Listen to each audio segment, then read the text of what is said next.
Manipulation has changed. And that makes it more dangerous. Manipulation is no longer loud, obvious, or aggressive. It rarely comes in the form of threats or commands. Instead, it arrives disguised as kindness, concern, advice, and good intentions. The most dangerous part? It feels completely normal. People today don't need to force you into doing what they want. They influence your thoughts so gradually that you begin believing their ideas are your own. They reshape your perspective, alter your emotional reactions, and slowly make you question your instincts. Before long, you trust their judgment more than your own. That is the true face of modern control. It is quiet. It is subtle. It is polite. Most people never notice it because they believe every decision they make is entirely their own. But often, the seed of that decision was planted long before they acted. Today, you'll discover 3 powerful psychological manipulation tactics that appear every day in friendships, romantic relationships, families, workplaces, and social circles. These are not the usual tricks everyone talks about. They are far more sophisticated, harder to detect, and incredibly effective. Once you recognize them, they lose their power over you. Let's begin. Tactic 1. The emotional debt trap. Every form of manipulation doesn't begin with pressure. Sometimes it begins with kindness. A manipulator offers help when you're struggling. They comfort you during difficult times, defend you when others criticize you, guide you when you're confused, or stand beside you when you feel abandoned. Their support feels genuine, and often it is. But here's where psychology quietly enters the picture. Your brain naturally creates a sense of obligation. Human beings are wired to return favors. When someone gives us something valuable, we instinctively feel that we should give something back. A skilled manipulator understands this perfectly. They don't ask for anything immediately. They wait, sometimes for weeks, sometimes for months. Then, one day, they request something that seems small. Maybe they ask for loyalty. Maybe they expect silence. Maybe they want you to defend them. Maybe they expect you to ignore behavior that makes you uncomfortable. And your mind whispers, "They were there for me. I should support them." Without realizing it, you're no longer making a free decision. You're trying to repay an invisible emotional debt.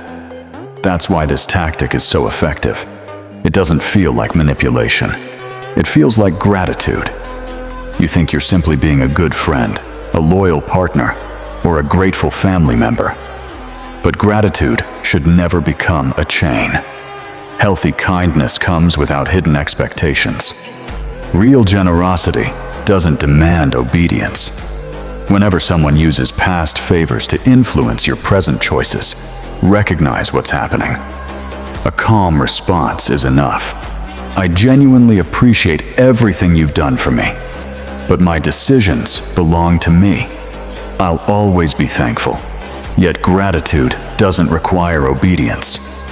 When appreciation and obligation become separate in your mind, the manipulation instantly loses its strength. Because thankfulness should never cost your freedom. Tactic 2. Identity framing. Some manipulators don't control your actions. They control the way you see yourself. Instead of telling you what to do, they tell you who you are. You're the mature one. You're always so understanding. You're the strong one. You're the reasonable person. At first, these words feel like compliments. They make you feel respected, valued, trusted. But beneath those compliments hides a psychological trap. Human beings naturally try to stay consistent with the identity they believe they have. Once you accept a label, you begin protecting it. If you're the patient one, you tolerate disrespect. If you're the strong one, you hide your emotions. If you're the understanding one, you excuse bad behavior.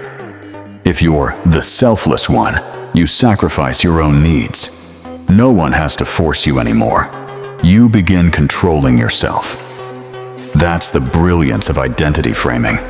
Your behavior changes, not because someone demanded it, but because you don't want to betray the image they've created for you.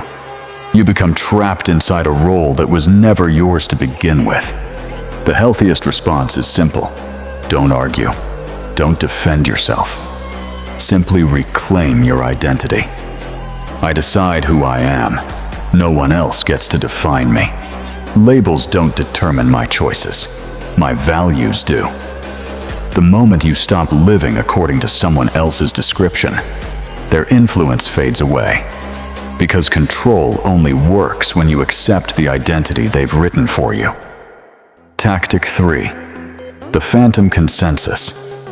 Perhaps the most invisible manipulation tactic is making you believe everyone already agrees. Instead of debating your opinion, the manipulator says, "Everyone thinks this. Nobody has a problem except you.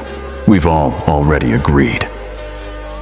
Suddenly, it feels as though you're standing alone against an entire group. Whether that group actually exists doesn't matter. Your brain reacts as if it does. Humans naturally fear isolation. For thousands of years, being rejected by the group meant danger. That instinct still lives inside us today. So instead of expressing your opinion, you stay quiet. Not because you've changed your mind, but because you don't want to become the outsider. That's exactly what the manipulator wants. Notice how they rarely provide evidence. They don't mention names. They don't offer proof. They simply create the illusion of unanimous agreement.